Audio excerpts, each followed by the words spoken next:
18 ذوالحج کو یوم عثمان تو آپ مناتے ہیں، عید غدیر کیوں نہیں مناتے؟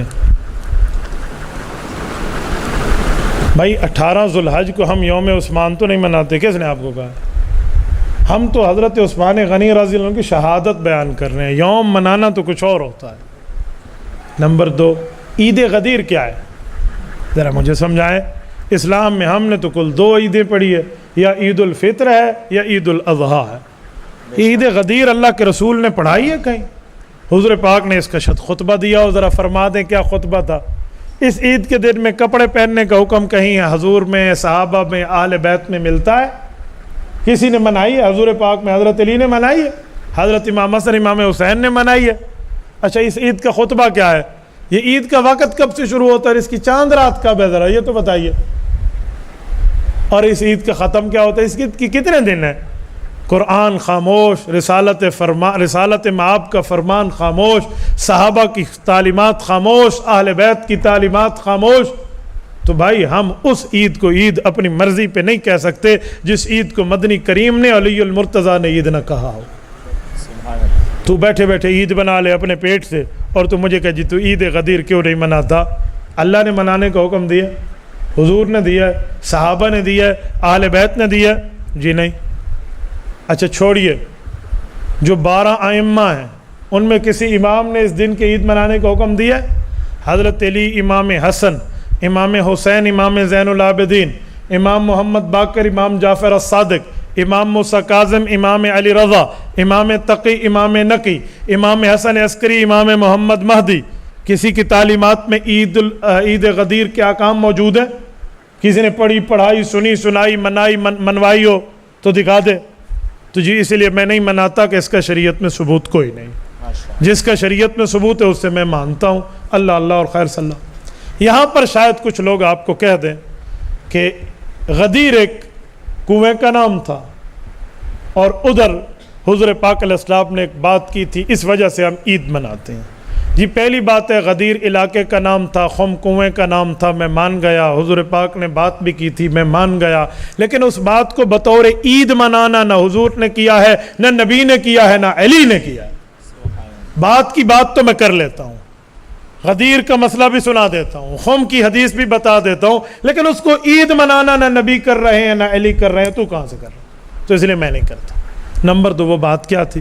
وہ بات یہ تھی کہ سیدنا علی المرتضیٰ سے چند نئے ایمان والوں نے اونچ نیچ سے بات کر دی، حضرت علی کے رتبے سے واقف نہیں تھے۔ حضور پاک علیہ الصلوۃ والسلام نے ہاتھ اٹھا کر اس موقع پہ کھڑے ہو کے خطبہ دے کر فرمایا، من کنت مولاہ فعلی مولا، اللہم والی من والاہ وآدی من آدا۔ میرے دوستو، مجھے دوست رکھتے ہو، علی کو دوست رکھو، جس کا میں دوست اس کا علی دوست۔ اے اللہ، جو علی کو دوست رکھے تو دوست رکھ، جو علی کو دشمن رکھے تو اس سے دشمنی رکھ۔ یہ حضور پاک کی حدیث ہے۔ اس حدیث میں کہاں لکھا ہوا عید مناؤ؟ کہاں لکھا ہوا؟ اے خدا کے بندے، یہ عید منانے کی بات ہوتی تو جس دن اسلام مکمل ہوا، رب نے فرمایا الیوم اکملت لکم دینکم، آج دین مکمل ہو گیا، واتممت علیکم نعمتی، رسالت کی نعمت کا اتمام تم پہ کر دیا، ورضیت لکم الاسلام دینا، اور دین اسلام آپ کے لیے پسند کر کے بطور مذہب بنا دیا۔ اس دن حضرت عمر فرماتے ہیں ہم چاہتے تو عید مناتے، پر میرے آقا نے نہیں منائی، تو ہم تیسری عید کیوں منائیں؟ کیوں منائیں؟ اور اگلی بات کہتے ہیں حضرت علی المرتضیٰ کے حق میں حضور نے صفائی تو دی تھی نا، تو لہٰذا خوشی کی بات ہے، عید منا لو۔ میں نے کہا ایک بات ہے، جس کے حق میں حضور صفائی کی بات دیں تو کئی جگہ دی ہے، ان سب کو عید تو کیوں نہیں مناتا؟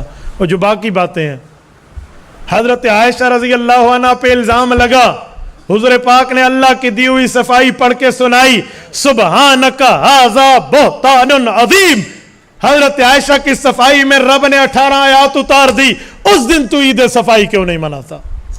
اگر پیغمبر کی صفائی پہ تجھے عید منانے کا اتنا جوش ہے تو وہ عید، وہ سردیاں تھیں، وہ گرمیاں تھیں، وہ دن تھے، وہ رات تھے، وہ صبح تھی، وہ شام تھی، وہ کون سا وقت تھا؟ ذرا وہ بھی تو بتا کے عید منا دے۔ بھائی یہ عید اگر حضور نبی والی یا حضرت علی والی ہوتی تو سب کو پتا ہوتا، کتابوں میں لکھا ہوتا۔ اور اگلی بات کہتے جمعہ بھی تو عید ہے، اسلام میں ہر خوشی کے دن عید کی بات ہے، تو میں نے کہا پھر ہر جمعے کو تو بھی عید نہیں مناتا ہے؟ اور ایک بات کر دوں؟ کہتے جی میں نے کہا 18 ذوالحج ہی کو عید کیوں منانا؟ اس دن تو حضرت عثمان کی شہادت ہے۔ اگر 2 باتیں میں کر دوں تیرے بقول، میرا اپنا فقہی مسلک اپنی جگہ، کہ تو کہتے خوشی ہے اس دن، تو اس دن عثمان غنی کی شہادت بھی تو ہے۔ جہاں خوشی اور غم اکٹھے ہو جائیں وہاں خوشی کو ترجیح ہوتی ہے یا غم کو ترجیح ہوتی ہے؟ جس دن تیرا بیٹا پیدا ہوا اس دن تیرا والد فوت ہو جائے تو سالگرہ منائے گا؟ اجی کیا بات کر رہا ہے؟ تو میں غم منانے کی بات نہیں کرتا، میں اس کے منہ کی بات کر رہا ہوں۔ ہمارے یہاں تو اسلام میں غم 3 دن ہے۔ اگر ایسی بات ہے تو حضرت موسیٰ علیہ السلام فرعون کے لشکر سے کامیاب ہو کر گئے تھے اور بحیرہ کلزم سے نجات پا کے گئے تھے، کون سا دن تھا؟ 10 محرم الحرام۔ تو اس دن تو عید منا لے، عید موسیٰ علیہ السلام منائے گا۔ تو نے تو محرم کا نام ہی مجھے غم سکھا دیا، تو بھائی وہ دن تو مجھے غم سکھا رہا ہے جس دن نواسے کی شہادت ہے، اور تو کہہ رہا ہے موسیٰ علیہ السلام کی اگرچہ اس دن کامیابی ہوئی ہے میں عید نہیں مناتا۔ تو جس دن دوہرے داماد پیغمبر، اسی حضرت حسین نواسے کی 2 خالاؤں کے خاوند حضرت عثمان کی شہادت ہے، اس دن تو مجھے عید سکھا رہا ہے۔ بھائی لینے کے بعد اور دینے کے بعد اور نہ رکھ، معاملہ ایک جیسا رکھ۔